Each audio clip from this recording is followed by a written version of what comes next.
Hello, and welcome to this eSchool News webcast. My name's Andrew Barber, and I'm a senior contributing editor here at eSchool News. I'm going to be acting as the moderator for today's presentation, which is sponsored by Greenbox Learning.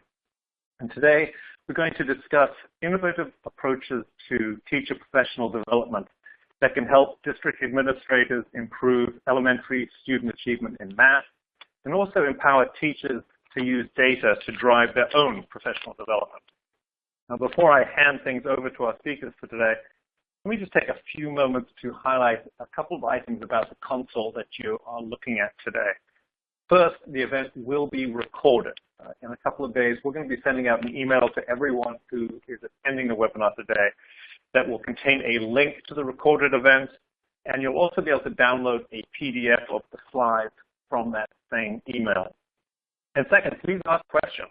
Don't feel as if you have to wait until the end. At any time during the presentation, if you have a question, just type it into the Q&A box on your console and hit the submit button. Our speakers are going to try and tackle some of your questions as they come in during their presentation, and then we'll definitely have some time at the end of the hour for our speakers to address some additional questions. We also have a chat function, which you can launch from that blue group chat icon down at the bottom of your screen. Please use chat to talk among yourselves or to contact me or the eSchool News team if you have technical issues or any other concerns for that matter. But please don't use the chat function to ask our panelists questions. They're simply not going to have time during their presentation to monitor that chat. So if you have a question for them, please use the Q&A panel instead. And with that out of the way, let me introduce you to today's speakers. Dr. Tim Hudson is an innovative education leader who works at the intersection of learning, schooling, and technology. And at Dreambox, he oversees the research and development of digital experiences that engage students in critical thinking and provide teachers with data to support differentiation and personalization. And Tim spent more than 10 years in public education, both as a high school math teacher and as a K-12 math coordinator and strategic planning facilitator in suburban St. Louis. And we'll also be hearing today from Kelly Erlacher, a senior curriculum designer for Dreambox Learning. And Kelly started her education career as a teacher back in 2002, taught sixth grade for 10 years, and has a real passion for math. She has a national boards and masters in technology and curriculum development. And as a senior curriculum designer, she now has the opportunity to create lessons, develop technology-based teacher partnerships, and influence the way students learn math. So welcome, Kelly and Tim. It's a real pleasure to have you here today. Tim, why don't you get us started? Thank you so much, Andrew. It's great to be here talking with everybody. Thanks for that introduction and getting us started. Kelly is, of course, here as well. Hi, everyone. And she'll be moderating the Q&A near the end as we go through, and also letting me know when there are some questions coming in throughout the webinar as we field those as they come in. So be sure to use that Q&A feature. So just let's hop right into it. As you may have seen in the description when you signed up for this webinar, our goal, of course, is improving student achievement in mathematics. And today we're going to be focusing on elementary student achievement. And as a former district administrator, this was a key thing that I kept me up at night, right? How can we figure out some innovative approaches to support teachers, to support professional learning and professional development?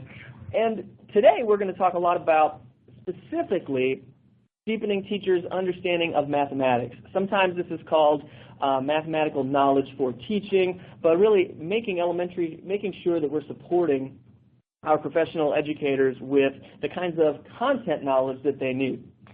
And of course, keeping the fact that this is all about the students front and center. So as a reminder, I think most people in the United States are fairly aware that our math achievement for students is not where it needs to be. The 2015 NAEP scores, 4th grade and 8th grade, you see there we're only 40% and 33% of students are proficient. These are the charts from those actual reports showing the trends all the way back to 1990. So from 1990 all the way through 2015, we do see, we've made some progress, but things seem to have plateaued over the past 10 or so years in terms of moving students out of that below basic and getting all students into the proficient and advanced category. So just to contextualize what we're talking about, the goal of professional development for teachers should always be in support of student achievement. And these numbers are keeping everybody up at night for sure, as they have been for a decade. We've done a lot of things since 2007, to be sure. A lot of schools have been doing differentiated instruction, blended learning, and using technology have come up, and certainly PLCs, a lot of schools and districts using the professional learning communities to look at data and decide what decisions need to be made for students. And I also like to, when I talk about charts like this, just remind everyone that 2007, right there near the middle of those charts, that's when the iPhone first came out. So we're also living in a time of a lot of acceleration. I think YouTube was founded in 2005. So this chart, there's a lot that's happened since 1990 and even since 2005. And for students, we still have a long way to go. Now, also keeping administrators and teachers up at night is that teachers are reporting they do not feel supported with personalization, with the use of digital learning tools, with the analysis of student data in order to differentiate learning. This comes from a report from the Gates Foundation called Teachers Know Best, Teachers' Views on Professional Development. And it's a wealth of information from teachers all around the country, really great insights there. And certainly there are more digital tools available in the past 10 years that have been developed and teachers have access to and that schools have brought in. Certainly, as I mentioned earlier, PLCs have inspired more data use, and differentiation, of course, has been a priority. Certainly a request of parents to say, how are you helping my child where he or she is today? And we have to ask ourselves, and certainly the report gets into this from the Gates Foundation, why don't teachers feel supported? This quote in and of itself is not about professional development. We know that professional learning is one way to support teachers. But, as a teacher, do you, not feel supported because there's simply not enough time for your professional learning? Maybe not a clear enough focus for the content of your professional learning? Maybe it's not personalized, not relevant to your classroom or engaging. And, maybe there's really no way for a teacher to feel truly supported when you've got a classroom of 30 students. I remember having a class of 30 juniors in Algebra 2 and figuring out the professional learning needs that I had at that time and finding time to do that. That is definitely a challenge. And when we think about differentiation, just as a reminder, differentiation involves a lot of different things. This is from Tomlinson and Bowe, who've done some great work over the years with differentiation.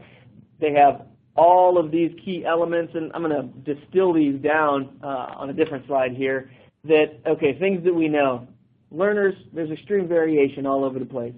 You need a wide range of scaffolding in order to ensure that all students succeed. Teachers have to have specific and evolving plans, understanding, and this is a key point for today, not only your students, but also understanding the content and having flexibility for student variance. So that last bullet there really encapsulates what differentiation is all about. What does this student need at this moment in order to be able to progress with this key content, and what do I need to do to make that happen?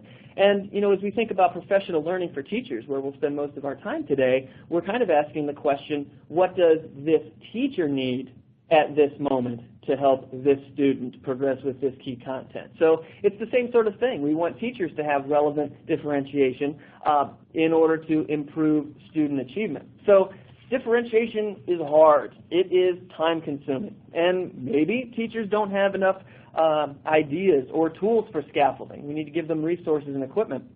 Maybe there's not enough time or flexibility to create those specific and evolving plans.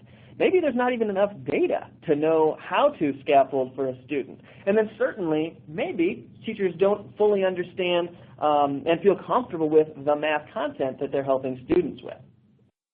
And that's where another piece of data comes in that's relevant to what we are talking about here today. This is a report from some data from Michigan and Ohio published by Michigan State University, just looking at in grades K-8, which teachers actually had some form of math specialization from college.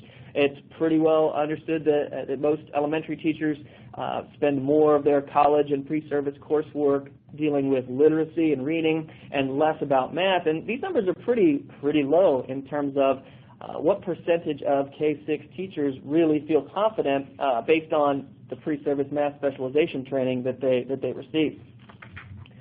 And this is certainly important, and Deborah Ball has done some work on this. I mean, many people, Marilyn Burns, Kathy Fosno, so many other people that we could name, that the reason that depth of math understanding is important is because you have students who are solving what are seemingly simple addition problems, but if they're coming up with a wide range of different answers, what do each of those answers tell an elementary teacher about where a student is and what that student needs next? These are some of my favorite mistakes and errors that students have in terms of forgetting, the steps to a procedure, or, having a misconception about place value, double counting things. Maybe that last student on the right, I love that one. If you take 29 and put it together with 72, you get 2972. So all of these things, teachers every day, this is just 4 students. When there are 30 students, each may be coming up with different ideas, how on earth are you going to find the time to not only get to each of these students, but also what professional development do you need in order to know how to scaffold and differentiate for 4 or 40 students? So now that we've established, things that a lot of people are familiar with, namely we have low math achievement, teachers need more support, teachers don't have as much math content knowledge as they would like and need to feel comfortable. We also have this issue of professional development. This is where this comes in. This is the way that schools and districts are supporting teachers with professional development. And in that same Gates report, they point out that only 29% of teachers are highly satisfied with PD, and that principals largely share teachers' concerns.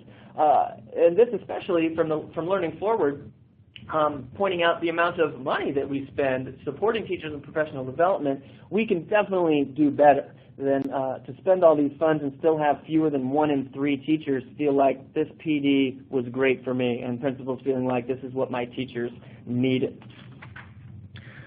So, of course, there are some obstacles to providing strong professional learning.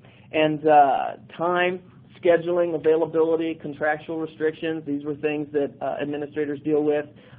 Summer, substitutes, how do you find the funds, how do you find the time?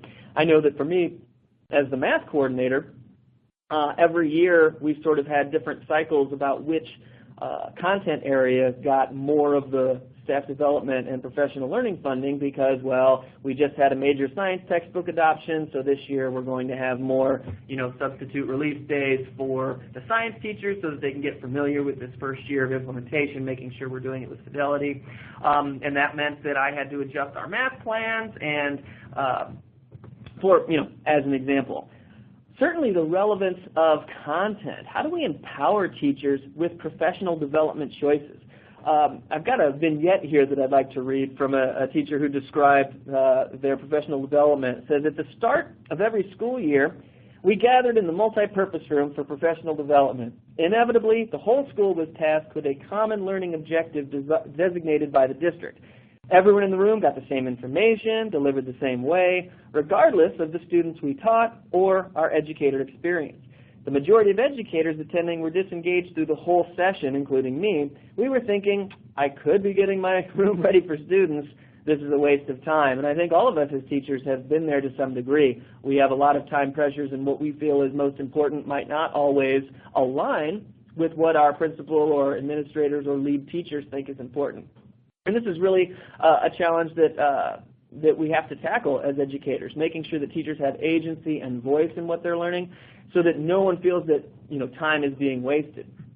And that gets us to making it educator-centric, giving teachers some element of control over the time, over the place, over the path or the pace. These are some of the words used for blended learning, for example. We have high school students who show up at school at 7 a.m. and might have a history class lecture, and they're wondering, why do I have to be here at this place, at this time, listening to this thing passively? So wanting educators to know the same thing, like faculty meetings, for example. Could this information have been sent out in an email? What was the value of having the entire faculty there just to run through a laundry list of things? So really taking an educator-centric view and giving teachers control over their professional learning. And then, of course, as I mentioned a little bit earlier, the funding, substitute teacher time, getting a PD facilitator, getting high-quality, engaging facilitators who can work with your teachers in mathematics does require some funding. So we take these 4 problems that we've mentioned, and in looking at these 4 problems, there are some things that Dreambox Learning does to address all 4 of these. And for the purposes of this, to create a next-generation model of a PD environment that really inspires and empowers teachers, we received a grant from the Gates Foundation to really explore what next-generation personalized PD could be. And as you see from a lot of the sources that I've cited, the Gates Foundation is keenly interested in empowering teachers. They've surveyed teachers, written a lot of reports about how teachers know best regarding PD. And so building off of those data, the feedback from teachers, we built a professional learning prototype that I'm going to walk you through today. So Dreambox has these 4 components. We have K-8 digital math curriculum that's for students. We have a teacher dashboard that provides home connection, so that's the parent reporting and the teacher reporting. And then we also have what we call MyFlex PD on demand. That's this content-specific math PD. And then, of course, administrator reporting. So for the purposes of the prototype and the research that we got a grant for, we connected these components. And in fact, next month, there's going to be a white paper coming out that describes all of this more in detail that we've written. And this is a proof of concept prototype. So let me give you a high-level overview of how this model sort of works, how it's unique, and how it is educator-centric and addresses some of those things that we just discussed. So it all starts with student data, of course. So, in Dreambox, as students are completing their lessons, some of those lessons are student-chosen, self-directed. Some of those lessons are teacher-assigned to align with what the teacher is working on in class or for RTI, MTSS kinds of programs. So as students complete those lessons, the teacher dashboard is updated with real-time data with what students are working on, how well they're progressing. And what we've done, and I'll show you specifically how we've done this, the teacher is able to access professional development modules that are linked and presented right in line with the teacher data on their dashboard. So as you're seeing how students are doing, you can go ahead and click a link to be taken into Dreambox's PD modules that are focused on really deepening teachers' understanding of the math concepts that are in the lesson, of the manipulatives, and of the big ideas and learning progressions that are embedded in Dreambox's curriculum. So these modules, of course, are available anytime, anywhere. They're self-directed for teachers. And of course, as we've talked about, the ultimate goal is that when a teacher goes back to the classroom to work with either the entire class or a small group of students, they're able to use that deeper understanding of mathematics to inform their classroom practice. That their mathematical knowledge for teaching, as Deborah Ball calls it, is improved. And they're more confident with it as well. So as part of the grant, we also conducted some research to see how student achievement was impacted as teachers completed the professional development modules within this prototype environment.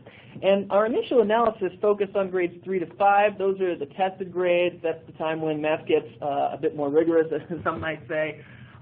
So we conducted some research over several months with 650 teachers and 11,000 students across the country.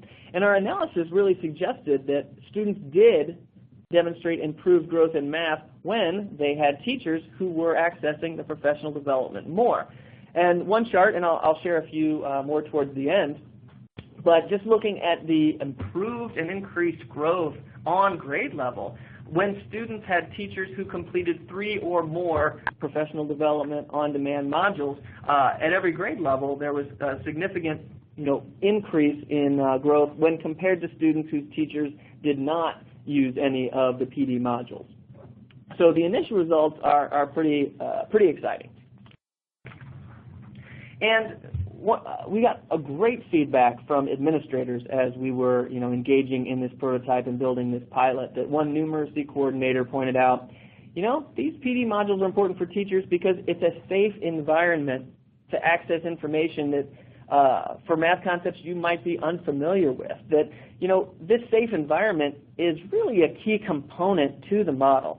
We know that teachers enjoy collaborating and learning together, and that's an excellent thing. We also know that there are times when teachers, all of us, just want a little alone time to dig into things ourselves. And certainly, if you're a fourth grade teacher who doesn't fully understand fourth grade math topics that you're teaching, that can be a pretty unsafe or scary thing to surface that in a bigger, professional development environment, to raise your hand, to even let some of your lack of knowledge surface, given that, you feel grave responsibility to teach your fourth graders deeply. You need a safe environment in which to deepen that understanding yourself. How can you remedy that? It can be unsafe to raise your hand in a room full of your colleagues at the school and acknowledge that you have some room to grow when it comes to understanding the things you're teaching. So this was the key thing that came up. We had anticipated it a little bit, but it's definitely resonated for sure. Now, another thing that we did in designing this prototype was we used principles from leading organizations such as Learning Forward, who have always been doing innovative work in professional learning and development. And I would recommend, if you haven't seen this report already from Learning Forward and NCTAF last year by Lori Calvert, Moving from Compliance to Agency, What Teachers Need to Make Professional Learning Work. And they've got a couple of great, lots of great ideas in there. And one of the ones I wanted to pull out for today was pointing out that if you want your professional development to lack teacher agency, you're going to take little input from teachers. You're going to have a potpourri of topics that system leaders and principals choose based on multiple, often competing objectives. And we've all sort of been there. We know that sort of all things are important. But if everything's important, nothing is. And there were times when I really wanted, as a math coordinator, to do some math-specific development with teachers, but the district or a building had some broader initiative, such as cooperative learning and things like that. It can be difficult, those competing objectives. It can be difficult to really tackle the math content when there are other priorities. There are decisions about what teachers need to know. Those are being made by central office and school administrators, and often those topics are unrelated to teacher and student learning. All of these bullets in this list really describe the vignette that I read for you at the beginning about all the teachers in one theater at the start of the school year. Not sure if that was a one-shot professional development, but certainly a lot of those topics were unrelated, and that's when teachers hop on their cell phones or start some grading or setting up seating charts. So before I move on, real quick reminder, be sure to use the Q&A feature, whether we field some questions throughout or we take all the questions at the end. We're happy to field some questions at any point in time. So be sure to use that Q&A feature and drop us a line, let us know what's on your mind. So we took these principles and we designed the prototype in ways that honor principles such as from Learning Forward. And we also took a look at what we know teachers want from PD. And this is, let's see here, what do teachers really want in their PD? They certainly want it to be relevant. All of us want things that are relevant. We want it to be interactive,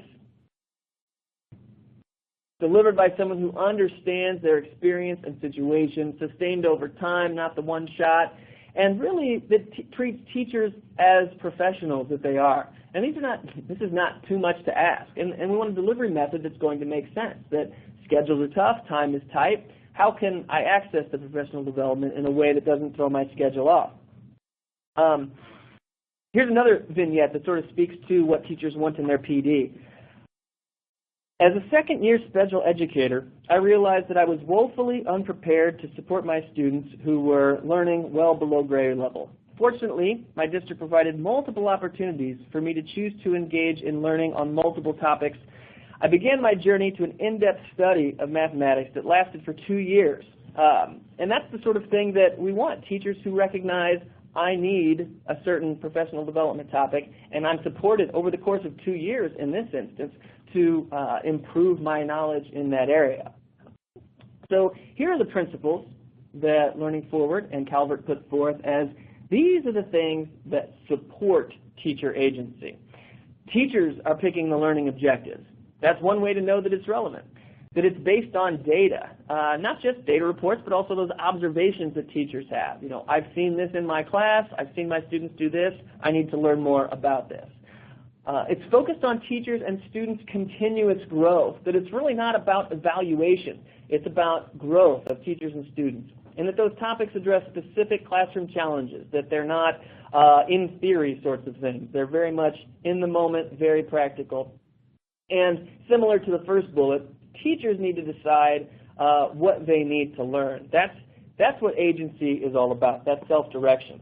And when we look at these bullets, anyone who's taught and maybe had some bad professional development experiences looks at these bullets and thinks, whew, relief. How awesome and amazing would it be if professional development really honored these things. And this is exactly how we designed the professional development prototype that we're going to share with you. And it really starts with this view that teachers are learners, and we need to honor that lifelong learning, meet them where they are, really build on learner interest and relevance as key motivators, and using data to empower agency. So, I mean, simple flow chart right here, right? We have the Insights dashboard from Dreambox that the teacher can look at and say, okay, what math concepts are my students learning right now in Dreambox? And that information leads to links so that to Dreambox's MyFlex PD on Demand, so that they can also figure out, okay, what Dreambox PD is available that will help me improve my own math understanding of what my students are learning. And a key point to note here is that it's not about let me use these data to get a scripted, pre-canned sort of lesson to deliver to my students. The first step here is deepening your own math understanding of the concept, not just getting a scripted lesson. So there are 3 different use cases for the prototype that we built, and I'll walk through all 3 of those so you can get a sense for how it appears and looks to teachers. So the first one is a teacher who wants to more deeply understand what he or she is teaching in the classroom, understanding the classroom taught curriculum. So basically, when a teacher, they look at their pacing calendar or their curriculum guide, whatever it might be, and they say, okay, this week I'm teaching this topic, so I want to access some PD for that topic to better understand those concepts, and I'm going to be more confident in facilitating the classroom lessons for that topic. The way that works in Dreambox is sort of like this. So Dreambox, being a adaptive program that differentiates for students in real time, these red dots are one student and these purple dots are another student. They're in the same class, but they're in very different places in Dreambox's curriculum. And as students move through the Dreambox curriculum, one student is above grade level, one is below, but the reality for the teacher is that the pacing calendar is somewhere in the middle. So what I'm teaching is going to be maybe a little too easy for the purple student, maybe a little too hard for the red student, but I'm obligated to be teaching this thing right now. I have my end of the year goals I need to meet. So the way that Dreambox connects the professional development to that topic and enables teachers to, gives them the support for differentiation that they need, we have this feature called Assign Focus, where teachers, choose how long they want an assignment to last. They pick a topic or a standard, Common Core standard, Texas standard, and then as students are progressing through that topic, they get data about how students are doing, learning, growing, whether it's RTI, MTSS, or just a normal classroom assignment. So from there, when the teacher has made that assignment in line with what they're teaching in the classroom, this is where, as I mentioned earlier, we have that link to the professional development. So I'm teaching a topic, I make an assignment in Dreambox for that topic, and I immediately have access to Dreambox's PD modules to help me more deeply understand that topic. That is the first use case. And this is really important because it means that the PD that they're accessing, one, they're choosing it, and two, it's contextualized not only for what they're obligated to be teaching in class, what they're required to on a pacing count or whatever, but also it's contextualized in terms of which of their students are working on it and how their students are already doing. So, it could be that in Dreambox, a lot of these students have already demonstrated proficiency for this topic. And in that case, maybe a teacher does want to deepen their understanding of it, or maybe they think, you know what, I've only got a limited amount of time. I need to focus my own professional learning on a topic where my students are really struggling or having a challenge. So we're providing teachers with more data to inform not only their differentiation for students, but also their own professional development. That contextualized piece is really key. And certainly it's relevant because it's connected directly to what students are doing in class. The second use case would be informing small group differentiation. So in Dreambox, several students at any given time might be simultaneously working on the same concept. And it may not be something that the teacher is currently teaching in class. So if the teacher's not working on it or it hasn't yet been taught in class, teacher can still look at the Dreambox data and access PD modules to help them understand what those students are working on and maybe facilitate a strategy group to discuss and learn about the topic. So here's how that looks in Dreambox. This report shows, on any given date, what students are working on. So you can see the math topic there. You can see how many students are working on it, the names of those students. And there's that link again to the PD module for the topic. Also key to this prototype development, what we learned as we were talking with teachers throughout this project, was you also want to see some sense of, have I already done this PD before? So just as we're reporting what students have completed, we also surface for teachers what they completed, because it would be a waste of their time if they went to a PD module that they'd already done. So having that green progress bar showing the teacher, oh, you've already done this, that's a pretty helpful thing just to, again, save teachers more time. The third use case then is getting to an individual student support. So when a teacher is digging into the data for a single student to support remediation or acceleration, grade level differentiation, classroom teacher can find relevant PD modules to that topic when they're digging into the data for a specific student. So here's just a report, part of what Dreambox shows, what is Karen currently working on. There's a list of different topics there, and teacher has access to seeing, okay, are they in progress on this topic? How much time have they recently spent on it, lessons?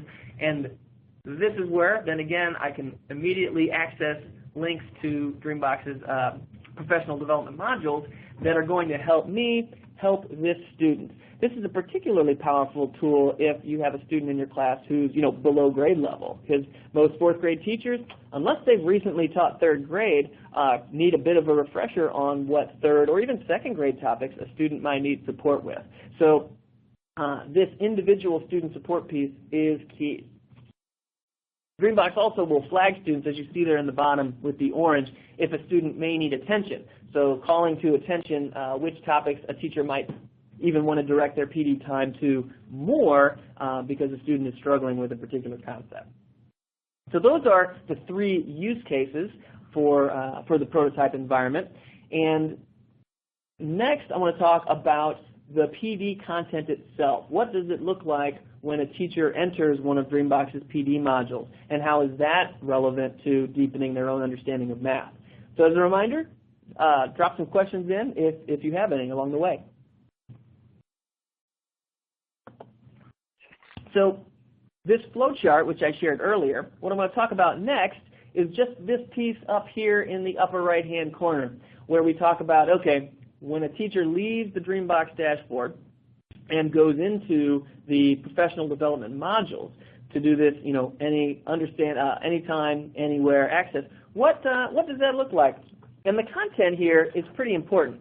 So before I show it to you, I want to step out for a second and talk about a couple of high-level principles about mathematics and the sorts of support teachers need. If you're familiar with Keith Devlin. He's a Stanford math professor. He's NPR's math guy. He's an author, and game designer, and things. On January 1st of this year, he wrote a fantastic piece called, well, you see it right there, about how number sense is the most important mathematical concept in 21st century K-12 education. And in my own experience as a student, as a teacher, as an administrator, presenter, whenever I'm with an adult audience especially, I like to engage them in a few math problems to really get a sense of their own number sense. A lot of times, for educated adults, including, elementary teachers who, have advanced degrees and things, a lot of times for adults we don't realize how our number sense is not as strong as it could be.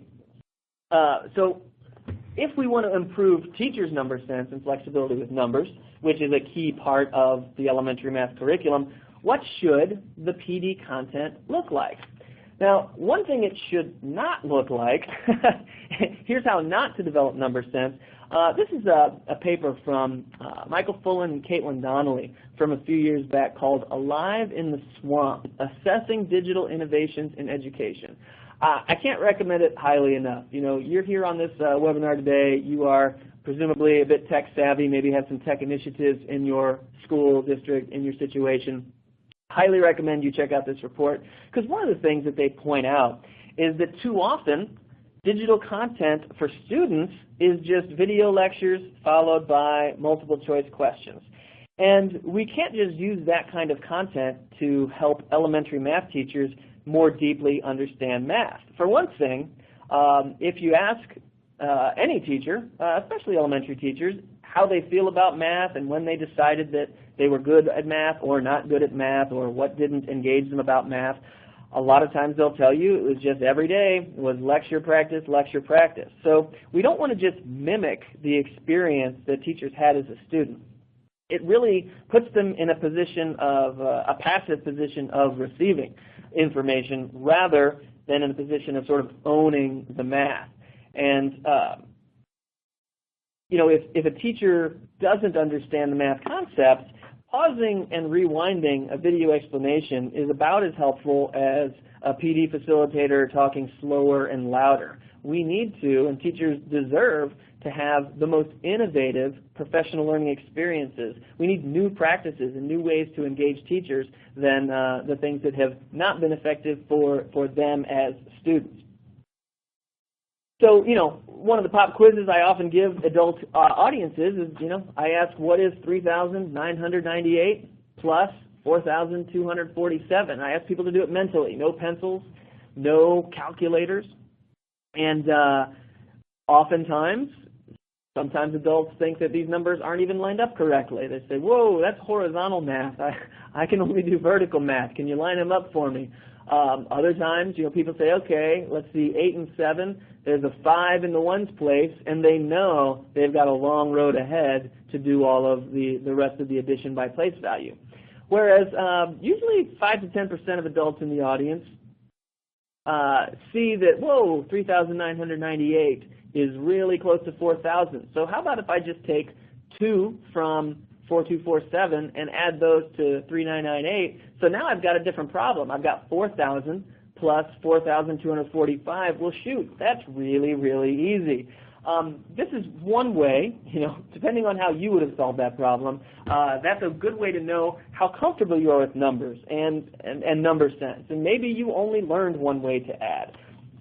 And to get back to what Keith Devlin was saying and why this is important for not only students, but also for teachers is, Devlin points out, if we're going to develop number sense, there's a large body of research that's shown that number sense develops gradually over time as a result of exploration of numbers, visualizing numbers in a variety of contexts, relating to numbers in different ways. And this insight about how number sense is learned, it's like number sense, it's like learning another language, that you need to be immersed in it. You can't just watch someone else show you how to speak another language. You need to engage in different kinds of experiences where the brain can visualize and relate to numbers and explore in different ways. And this is true not only for students, it's also true for teachers, that we want to immerse them in the kinds of learning experiences where they not only have agency within the learning experience themselves, but they're also in a place where they can figure some things out and have some aha moments. So one of the things Dreambox has in our curriculum for students is virtual manipulatives. In digital environments, we've created ways for students to interact with math concepts in a digital environment in ways that are not possible with pencil, paper, with plastic. And people who've written about virtual manipulatives note what you see here in the green. Through this interaction, students have opportunities to make meaning and see relationships as a result of their own actions. And for teachers, that's crucial, that's critical, that some of the best professional development sessions that I organized and had some people facilitate in my past role were when teachers got together and actually did mathematics. One of Dreambox's advisors, Kathy Fosno, she has some great work with teachers over the course of multiple days where teachers are doing the math. They're making meaning as a result of their own actions. That phrase, as a result of their own actions, that's another way of saying agency. So teachers are learning with agency. So the content matters for professional development. As I was mentioning earlier, we know that in this individualized, self-paced PD environment, Dreambox offers a couple of things. We have a little bit of text about the topic. We have a short organizing video that explains the math concepts, the big ideas, how the manipulatives were built, some underlying things to think about as students are learning. But then also we have that link, as you see at the bottom, link to play, that we invite teachers. We want teachers to use those manipulatives to, within those lessons and games, have agency, make their own decisions about mathematics so that they can make meaning and visualize things for themselves. These modules are all pretty short, between 5 to 10 minutes, and every time you use one of the Dreambox lessons, somewhere 5 to 10 minutes. So it's really small, manageable chunks because we know teachers might only have a little bit of time here, a little bit of time there. And this really lines up with the recommendations from Devlin, that you want to model different methods for computing, regularly mentally calculate, have class discussions, and make estimation an integral part of computing. As students in school, a lot of teachers, actually at all levels, I was a high school math teacher, but certainly in my elementary experience, I didn't do a lot of these things. There was one way to compute, and that was kind of it. So we need to honor and recognize that teachers might not have encountered different methods for computing or mentally calculated and estimated in their pre-service coursework or even when they were K-12 students. But these are the things that we need to engage them in order to deepen their understanding of math. And so, just here's a couple of other screenshots, pictures of what some of Dreambox's manipulatives look like. They're unique. They're, I like to call them digitally native because they can't exist without technology. If you're familiar with the SAMR model of technology innovation, these really live in the M and the R, the modification and the reimagining categories, because you cannot pull them out of a digital environment. So in that way, our PD modules are also designed to engage teachers in ways that aren't possible anywhere else. You can't get it from plastic manipulatives. And that's the same way that there are certain professional development experiences that teachers can only engage in when they're with a group of their peers. That's certainly an important piece. As a separate individualized piece, Dreambox is trying to do the same thing. We want to use technology for what it can do really well and let professional development and collaboration and teacher interaction, don't try to digitize that any more than you can't pull Dreambox's lessons out of the technology. We want to choose the right tool for the job to help teachers out. And one other benefit too, we mentioned earlier how you need a safe space for learning if you're a teacher who maybe doesn't understand your content all that well. And Dreambox is a safe space. There's hints. There's, if you get it wrong, there's scaffolding, just like with the students. And this also has then the benefit of helping teachers empathize more with students. I remember as a math major in my pre-service my pre-service teacher training courses, I had to do some observations, and I chose to sit in with my former fifth grade math teacher. And one of the students was having trouble with simplifying fractions. So he's staring at 8/24. And in my mind, that is instantly 1/3. And I really couldn't help him. I had an expert blind spot. I didn't know enough about how students develop number sense and fractional understanding.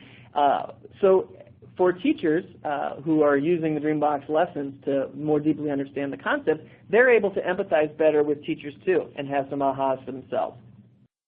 So as we get closer here to the end, we're just about wrapping up where we'll take some Q&A. I wanted to show you a little bit more data that came out of the, I think it was 6-month testing window that we had for the prototype and the proof of concept. So the green bars on this chart are the same ones that I showed you earlier about how students were, they had 50% more growth through the Dreambox curriculum, growth in proficiency, when their teachers completed 3 or more PD on-demand modules when compared to the students whose teachers didn't do any PD on-demand. But what we also found is these blue bars showing that there was a benefit to students for their prior grade concepts, that they were also seeing more growth in earlier grade concepts, which Dreambox is often used for acceleration and for remediation as well. And those are some key data to see, okay, how well are students filling in those gaps from earlier grade levels. And it appears that from this early initial analysis that when their teachers were doing PD on demand, there was a benefit to grade level growth and growth in concepts below grade level, which is pretty exciting, that this PD might have a sort of catch-up effect as well when teachers engage in it. Another thing that we looked at in the data is seen here. So here, these 2 bars are the ones we're comparing. We were looking at, okay, what if a teacher accessed PD modules for math concepts that were at their grade level, as well as they expanded their PD investigations and self-directed, what they were choosing, expanded it to PD modules for concepts outside of their grade level. And as it turns out, what you can see there, when 3rd grade teachers were accessing PD modules both at their grade level and at other grade levels, their students were, had more growth and proficiency by 28%. 4th grade was 60% more, so that's the percentage more for the dark green bar than for the light green bar. So this is pretty exciting as well for a couple of reasons. One, we're always looking for more student growth, and if teacher PD is helping that, that's excellent. But also, we have this hypothesis that maybe when teachers accessed the PD modules for maybe prior grade levels, if it was to support differentiation so that they could learn more about the prerequisite math concepts and how it was related to students were working, maybe that also helped students close those gaps as well. So we got a lot more research we want to do in this area, but some pretty exciting initial findings in terms of noticeable, statistically significant differences in student growth when their teachers were accessing the PD modules. So another thing that administrators pointed out during this prototype phase was that the convenience factor was important. So as mentioned earlier, administrators were noting it's a safe space for teachers, and because it's self-directed, this is a quick, easy way to boost your skills, refresh your own skills anytime during the school year, not limited to summer or restricted to substitute days. Teachers really like the flexibility. That convenience means more teachers will access it, and that's what we're striving to do. We need PD that's available at times when teachers need it most, in small enough chunks, and in a safe space. So that was some pretty exciting feedback and validating feedback that we got on the prototype. So in conclusion, before we get to the Q&A, I just wanted to call out one more list of things that were shared in that Learning Forward report by Calvert. And there were 7 steps that they suggest to improving teacher agency in PD. And many of them are site-specific for principals or district leaders or even coaches and teacher leaders. I just want to pull out the 2, numbers 3 and 5, really were most relevant to what this prototype environment we developed to improve teacher agency. Numbers 3 and 5 are the most relevant here, and a way that schools that were in the prototype testing were leveraging this environment to really tackle these two goals. Involve and support teachers in analyzing data and identifying teaching and learning challenges. So in that sense, Dreambox provides the data reports, lets you know if students need attention, but teachers are looking at data to inform their own professional learning based on challenges their students are having. And then number 5, this is a key piece. Teachers in this environment have a lot of choice on where they want to focus things. In this case, they're working independently, but there's nothing that prevents teachers from, comparing data with other colleagues in the building and say, hey, you know what?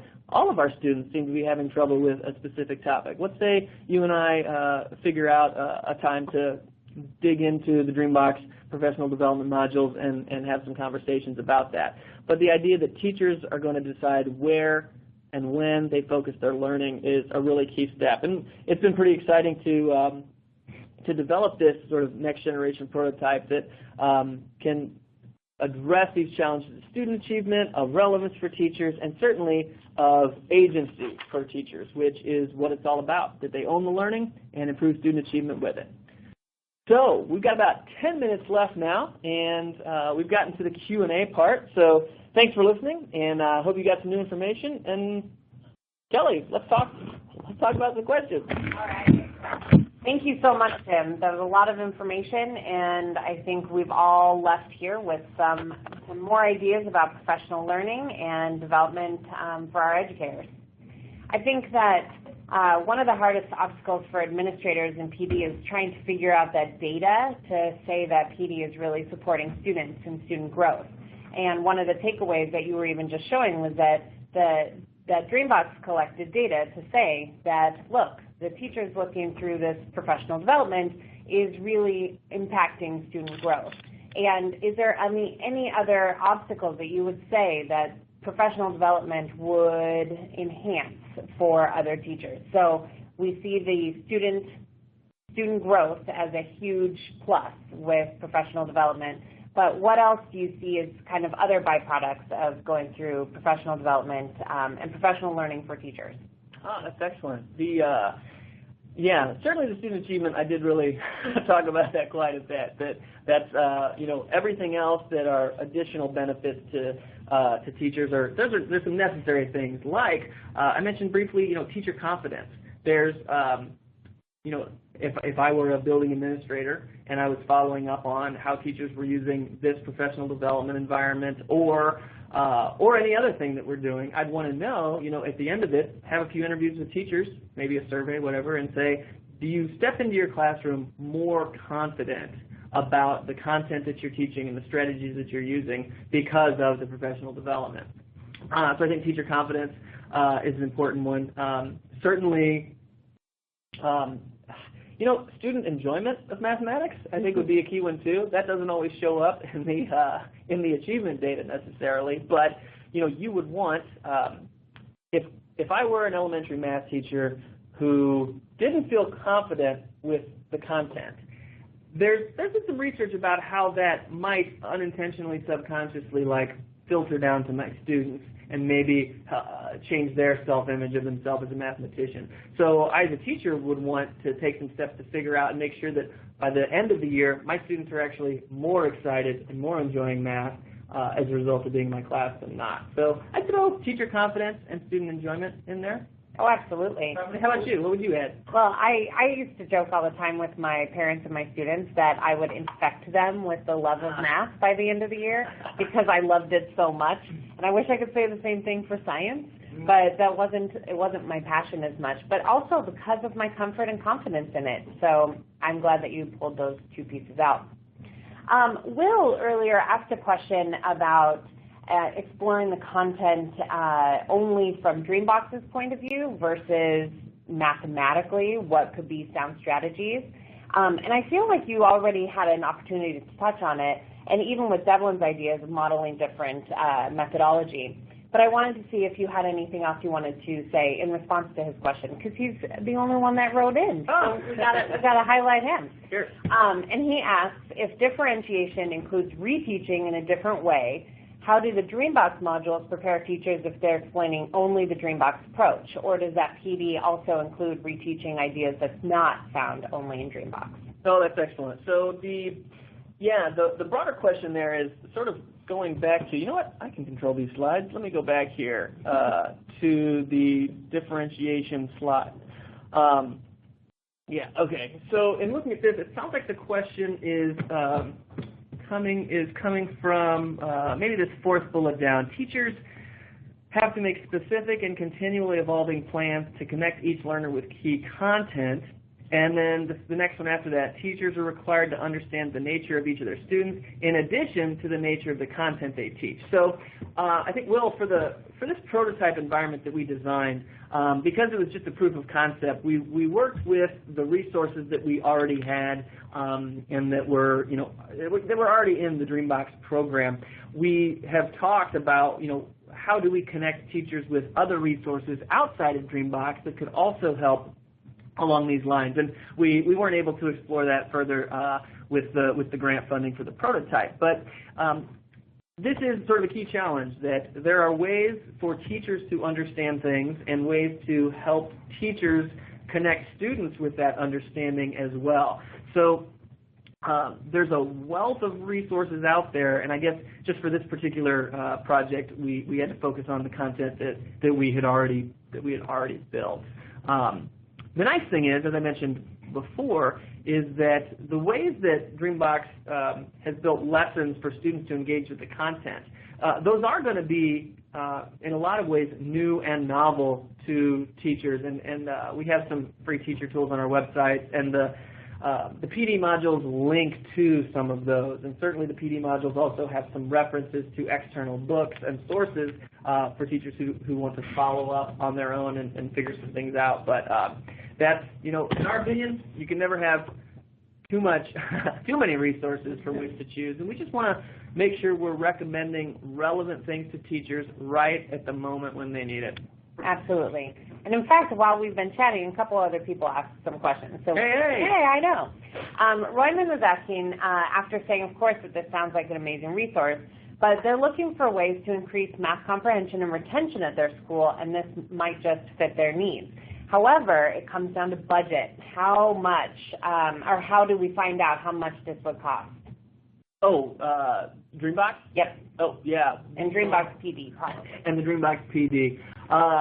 So we can definitely follow up with you on that separately. Here in a second, Kelly's going to do a bit of an overview of Dreambox as we close out. But yeah, we can definitely, if you're signed up for the webinar, we have your information, and we'll make sure someone follows up with you. Because yeah, budgetary and technology availability certainly are a key factor. Absolutely. And that also goes with Janae's question, is it part of the Dreambox subscription? We'll also follow up with her as well. Yeah, basically. But it is, yeah. Mm-hmm. Yes. And then Will did have one more question. He's our question master of the day. Nice. Good job, Will. But are all these data and conclusion points correlational?